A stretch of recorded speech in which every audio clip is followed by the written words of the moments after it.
Yung pagkitik kay nagapan nyo, kit marik na yung nagapukay dyan, tumakder kayo tapos ma-identify kayo na. So, sige. Dagiti mo at nagapuy dyan, Bagyo, o Benguet, dada ata. Dada, yan, dati tayo. Thank you very much. Toray pagbagyo, kita naapos kita may palumpos na may editoy. Okay? And we are all welcome, no? Magpapakita pikiri pag naapos, nagmay sa tayo man may palumpos na ito. Asin na. Tata, bugyan tayo orkiti may sa panagkararag, iba tayo man tatang tayo. Financial senior. Dito na iti opening prayer.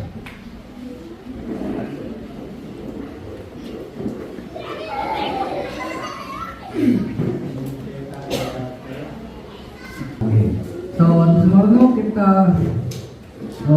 kaya pakman iti resident pastor tayo ito ni Pastor Roy. So naman tayo si opening remarks. So, I think last month or the other month of that 2 months ago, we are magpanplano kami sa church na karon ti may isang camp bago start the school year patangatawin. Ngayon habang natutuin mo iti ay ganyan pa nang idala ni Apo na mas nakita iti kamapusat na mas masapol tayo iti may isang conference that will address the basics and important na matters in church. Masapul me as a local church, and we believe na habang sagsaganan nila ito, na-realize mo na mabalit yung i-open, kaya limited lang kada ito mga kakapusat tanong away, hindi sasaw niya ako mamayadal ang masayang umaling kada ito mga kakapusat tayo. Dahil ito yung film, kahit mabuo ka po yung commitment tayo, solid tayo, gloria.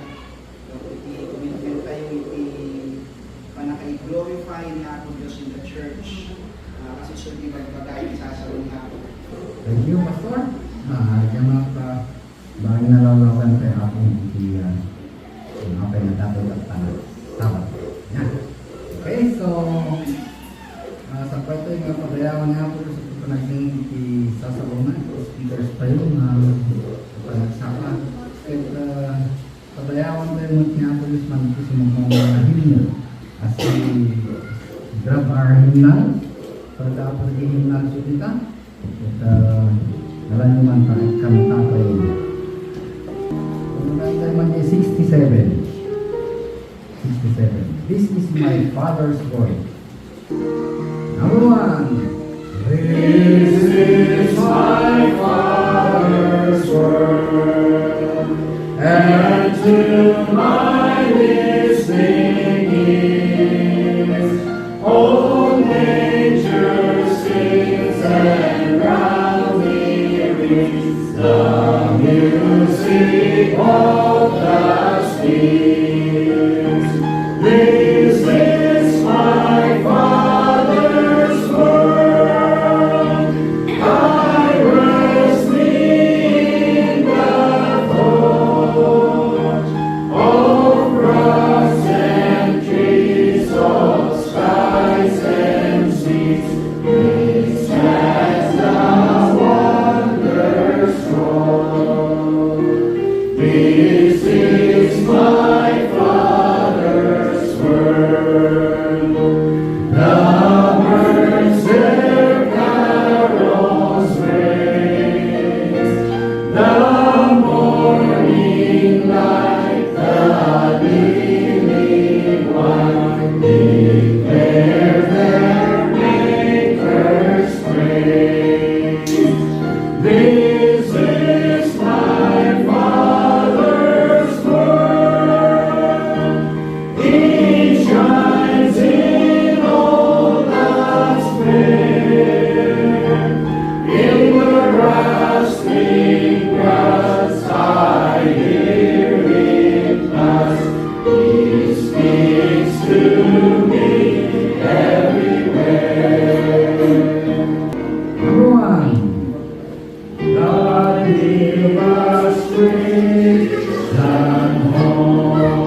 Nimbag nga nagsapa ka na tayo amin kakabsat.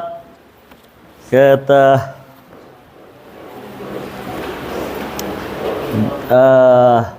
supposedly nga family camp, nagbalin nga mini conference. May panggap iti church covenanting or in other words, church membership. So ti adalan tayo. Iti tatangag sapa, I will discuss to us iti biblical basis of church covenanting. Apay nga nagtaudan iti practice iti panag church covenant. This passage nga naibasa nga ikat I hope and I pray nga mangguyo-guyo nga dagos iti kapanunutan tayo nga ti practice gayam iti panag covenant iti church nga ikat adagayam dagiti patterns na from the Old Testament. So with our topic this morning, the biblical basis of church covenanting, mabalin mo usaron tayo nga the pattern of church covenanting. Adagayam iti nagtaudan na. Kahit ko lang nga paunaan nga don't take it nga something nga ay para baptisa lang gayam. No. This is all for the believers or the followers of Christ. Agsipud ta kaya tayo nga iti practice tayo inside our church nga ikat according to the word of God and according iti inadal dagiti naun una. So statement of faith data jay theological kan doctrinal. No anya ti doktrina da on matters iti God, angels, last things, church. So diay iti theological nga aspect. Yun nga lang iti nagduman iti statement of faith shorter kasala halos may surat lang ti may nga bond paper. Samantalang iti confession of faith a bit nga longer kan ada ti pagka somehow pagka-detalye dagiti importante nga doktrina nga taktakdaran dayta nga iglesia. Now, the church covenant which is isuti may nga isuti talantanon tayo ta dagiti ethical and practical nga document. Dagiti practical nga document. For example, anya ti kasta tayo nga makipagdili ti kakabsat inside the church, isu di nga panangi apply tayo di ay sursuro iti confessions or iti teachings or doctrine tayo. Now, akas iti session tayo nga kitkitaan tayo di biblical basis, masapul nga amon tayo iti nagtaudan di word nga covenanting. Most of the time, ang mga tayo word nga covenanting kadagiti kasar. But ada iti talong at least aware tayo kuma iti panang amo iti church covenant or iti word nga covenant. Number one nga generic or general nga definition iti covenant ket kastoy. Generic definition, covenant is an arrangement entered into by various parties for the purpose of establishing a mutually beneficial relationship involving privileges and obligations. Kasi no apay nga I have to mention jay general or jay normal nga panangdangag tayo ti covenant, kumbaga sapataan ti duwa nga agka-level, ijay definition gamin ti God's covenant. Ada iti covenant ni Apo Diyos nga it is defined nga kastoy. Isunalaang iti ng plano, He alone conceived it, He alone initiated it, isunalang nang i-initiate ita, and then He extends it to whomever He will. I-extend na lang ito yung covenant or sapatana, iti kayat na nga pang-extendan, and then ti may katalo, He alone exercises accountability. Isuna lang iti adati accountability na ijay. Nga, haan tayo nga totally nga ipada iti covenant ni Apo Diyos iti tao, iti covenant iti both nga tao, for example, inside the church. Ni Charles Lewis, ni Charles Lewis, kunana, kasi iti pinang-define na iti church covenant or katulagan dagiti agmembro iti may nga lokal nga iglesia, kastoy. Church covenant is a series of written pledges based on the Bible which church members voluntarily make to God and to one another regarding their basic moral and spiritual commitment and the practice of faith. Anya kahit nasawan, iti church covenant na pledges dagitoy. Or sa patayo iti tumunggal maysa, ngam dagito nga pledges based on the Bible. Nya, naka-base iti Bible in which church members voluntarily. Handa kayo nga puwersaan ni pastor. The church members voluntarily make to God, dahito nga naisurat nga covenant, Nga aramidan nyo na isurat kini nga you will enter into voluntarily towards kini Apo Diyos ken towards iti kadwa mga member. Dagiti amin nga ket it will be your moral and spiritual commitment.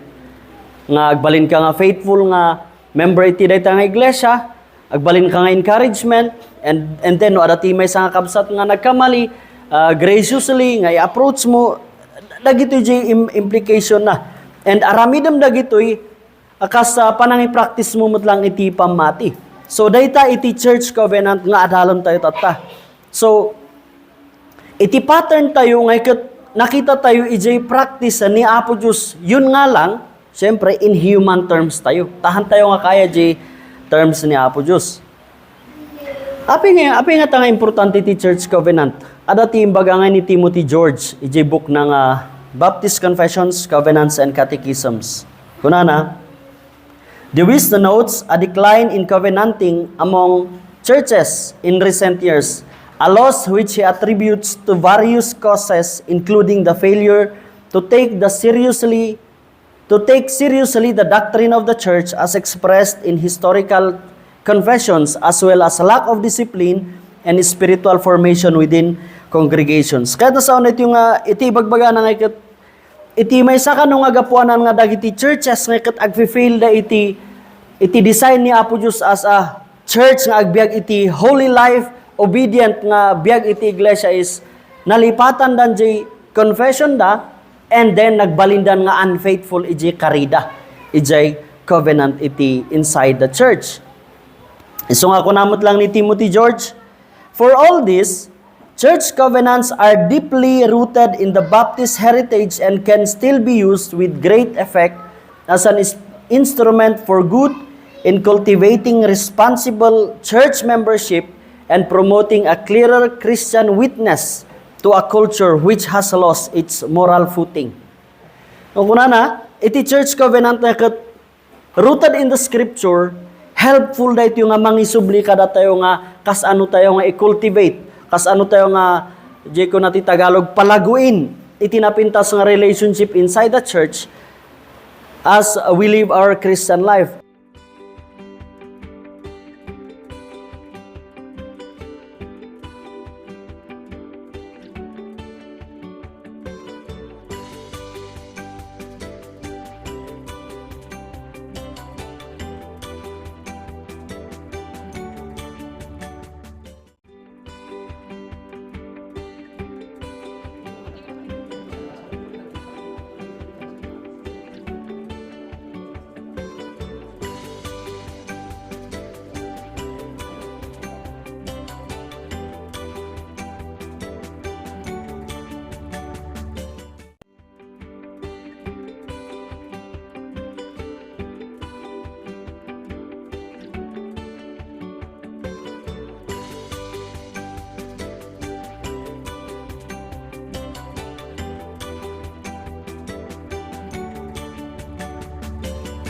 Good afternoon once again.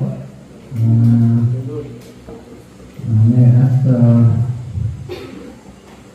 Pastor Martin, tayo kan mo tika kay man pa tayo kan pa. After the session. Sige, tumakyat tayo talaga.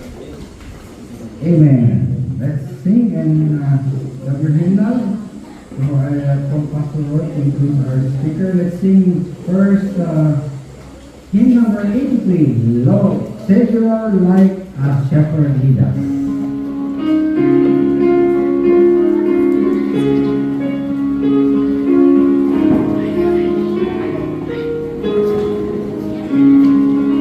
Okay, number 1. Savior like a shepherd lead us, smiling thy tender care.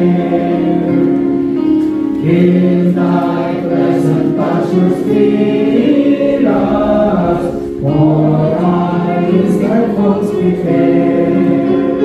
Blessed Jesus, thou hast brought us thine heart. Blessed Jesus, blessed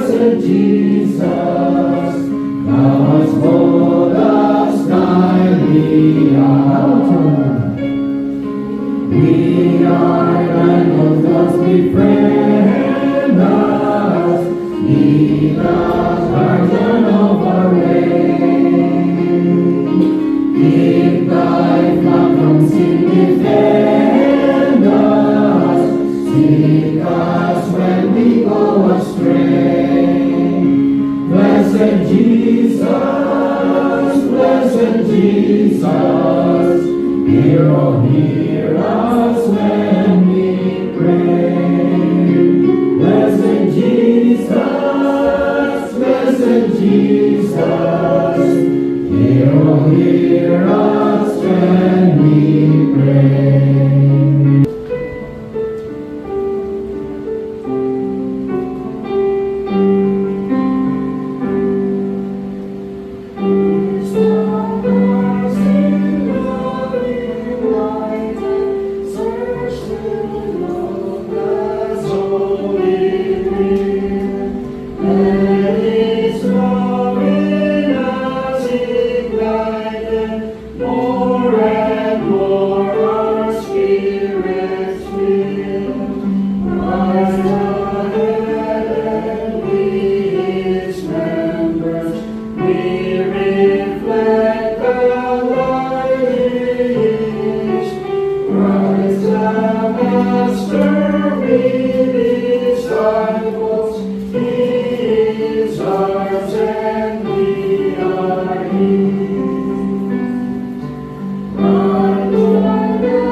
Madaya na ako.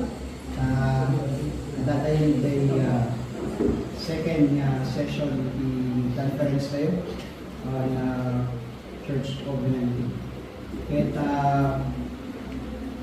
the speaker tayo kita Pastor Jay Pilgrims Baptist Church Jay Bua. Thank you, Pastor Roy. Ngayong mga malum, ti kada may isa kada tayo. Ti topic nga naitod kanyak kat covenanting in church history or church membership in church history. The average church today kat may isa nga church nga composed without covenant. Na composed nga awan ti covenant. Members become members by way of liking the group. Di nga, kayat da lang jay grupo. So nga napanda, nagatenda, kayat da lang. Iti may isa nga daduma, consistent di attendance da. So attendees da lang, namin adado da nga attend, and then biglang may declare na, member kan dito nga church. But that also explains, no apay nga jay easy entry, it is also easy falling away. Na pumanaw da nga dagos, nga kapana-panaw da lang. Why? Because truth kat church experience is not always likable. Hanya nga kanayon nga di church experience kat mayat tirik na kay kaya't mga kanayon. Kapunata, we are different sinners, di ba? We are sinners still. Okay no datoyo kat we are justified. Kunagawad ni Martin Luther, simul justus et peccator. Gusto mo tinik sa ikabilyo? Simul justus et peccator. Nga kunana, we are righteous and sinner at the same time. And dagitoy sinners and righteous at the same time kat agsisinability personalities da, or nung mo iso dati may nga lugar, tapno agtutulag da agbalin nga church. Anya ti mangyari? Ada nga dati conflict. Awan nga iti uniformity Adati ng padas nga dapat ti church kastoy nga personality. Dapat ti church kastoy nga may maysa nga homogeneous nga group.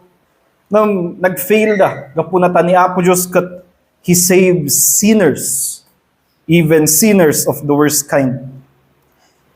Kasladi pa ng kunan ni Paul nga, of whom I am chief. The New Testament church is bound together through likes and dislikes. Kabasa dati kikayat mo nga member, damat ti madmadim di pa nag-igop na sigurot kapi. Tunana, madi kanyam di ay, kamhanmat nga basol di ay, awan mat nakakabil di Bible nga thou shalt not igop kapi, loud. Adang iti, kailangan nga maawatan tayo nga, no adat ti basol di, hindi kakabsat, we correct, ngam adadagi aramid na nga, unlikable, di personality tayo, and we clash nga talaga, we bear, ano san tayo, ginanos tayo. We are bound together, and this bonding together is through thick and thin. Ada nga talaga ti problems. Ngam, we are bounded together. Na itatali tayo ngay, ti maysa kan maysa, by the church covenant.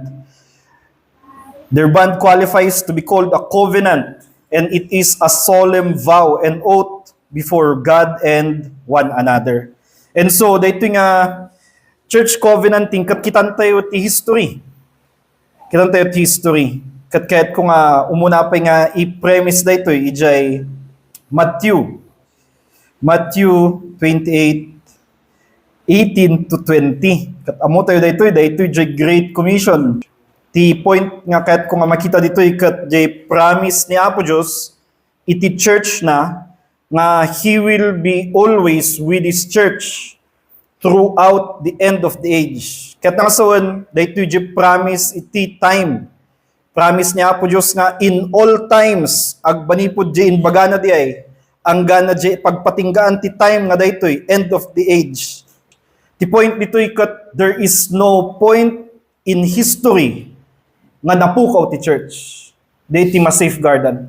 Gamin most kadagiti cults ti bagada da kami ti usto gamin napukaw dati nga church ti mang safeguard iti church tayo nga maimbaga nga aday ti church ni Jesus Christ in all ages kat adati promise na, and daytoy kat promise na iti time He will be with the church always. And then Acts 1:8 nga kunana nga, but you shall receive power when the Holy Spirit has come upon you, and you will be my witnesses in Jerusalem, in Judea, and Samaria, and to the ends of the earth. Ti promise mat dito ikat jay expansion, ti kingdom to the ends of the earth.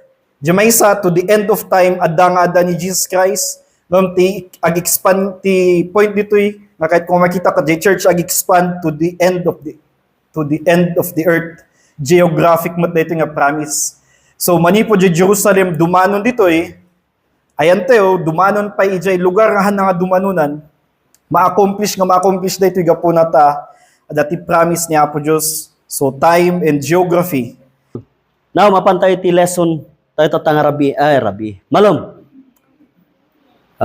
Tatayag sapa biblical basis of church covenanting, and then ni Pastor Jinsen covenanting in church history. So tatang malom the blessings of a covenanted church, or mabalin na ibaga tayo nga the blessing of a covenanted church membership. So kahit kung iala dito iti duwa nga saludsod, why should you join a church? And then may kadwa, why is church membership essential? Is joining a church necessary? Kasapulan ba? Importante? Let me read to you Acts 2 verse 40 aging gana 42. This is one of the clearest passage with regards iti importance iti church and its membership.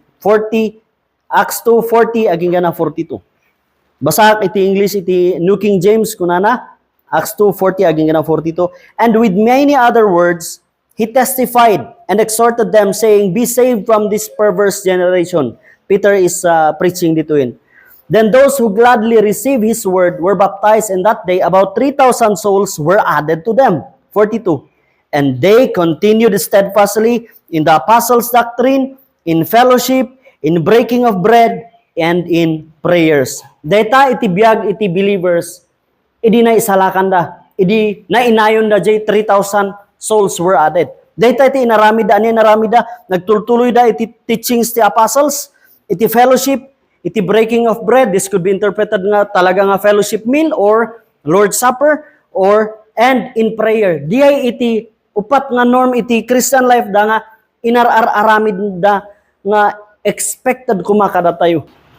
According kadag iti statistics, Christianity kanong it's growing, massively growing. But one thing very true nga mapaspasamak tatangay ket there is no evidence kunani Earl Blackburn, there is no evidence to suggest a corresponding increase in love for the church. Awan kano ti makikita nga ebidensya nga ayat iti tattao iti iglesia. I hope hantayo nga mainaynayon kadagiti yung han nga makita nga ebidensya. The reason is individualism. Isu ti watchword tata, isu ti sikat tata.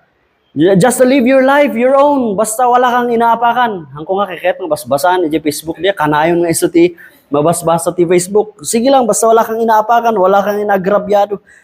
It's really self-centered. Even dagiti professing believers, occupied na lang iti sarili da, problema, trials ko, difficulties ko, activities ko, recreation ko, church ko, and ko. Everything nga nakaset kada tayo, nalipatan tayo di ay church.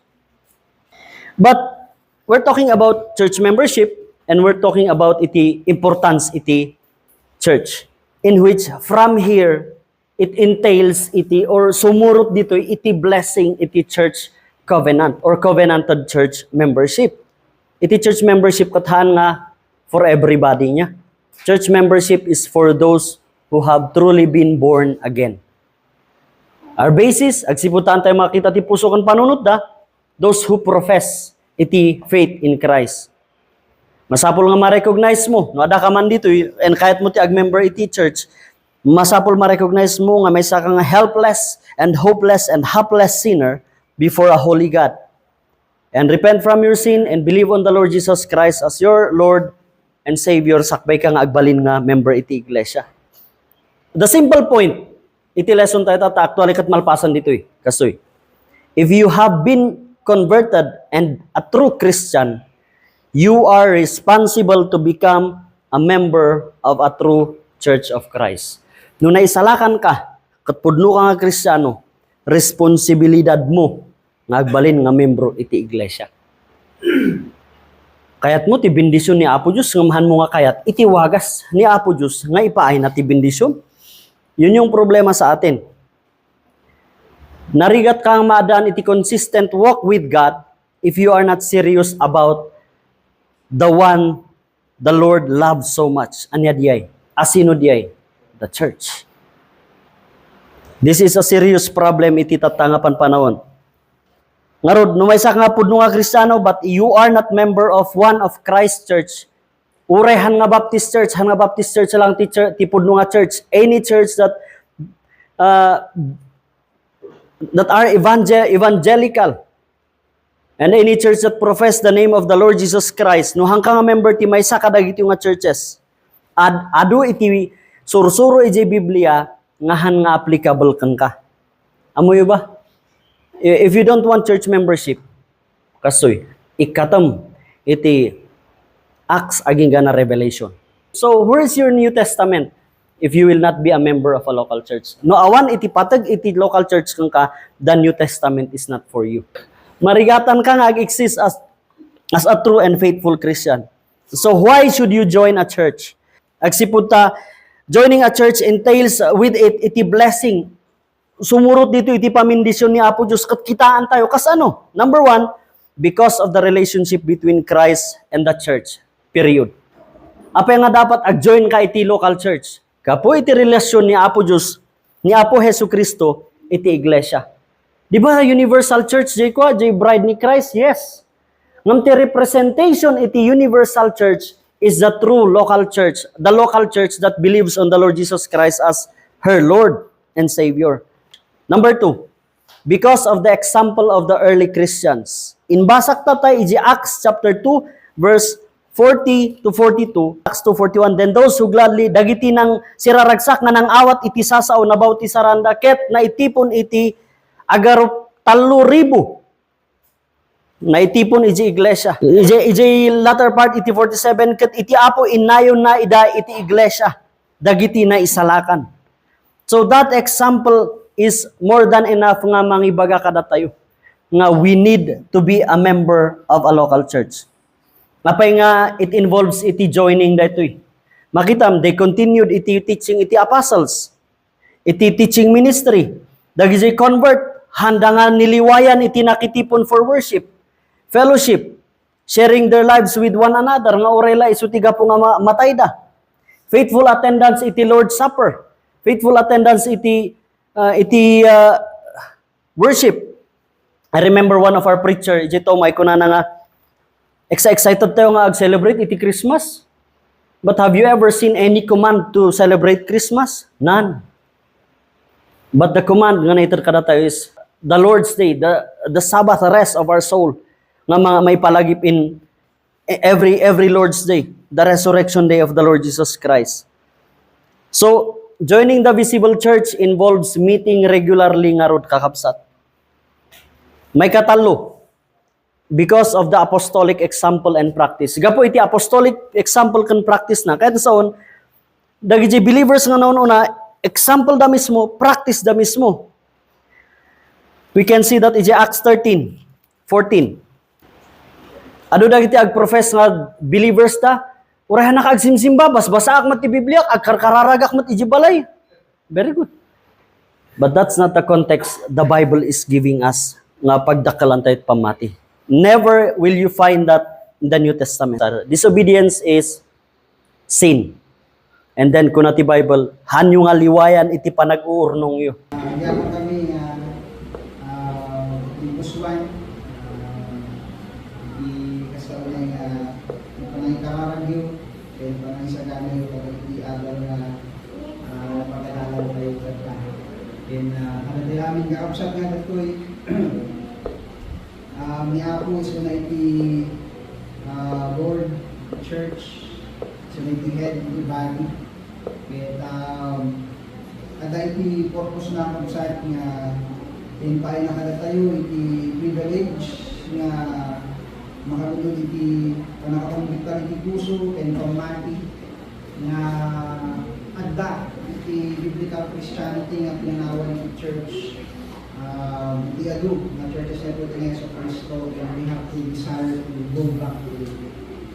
At dagito yung kabsat at milestones tayo, ijay kararan kong tarigagay tayo nga iti church ni Apo, kita po mga ni Apo, mga putpud iti sentro na, pinisula iti maiday-dayo. Ano, mapanawan tayo po mga iti entertainment, kaya mapanawan tayo daliti kamali nagbababa na kauwan na kapanulutan na nag-dominate in church na po din sa Kristo. At may baga tayo na may taktakder tayo di church niya po kas isulti karina kada tayo. So, to close this day, that tumakot tayo kami, baka first month ito, kaya natin close the meeting.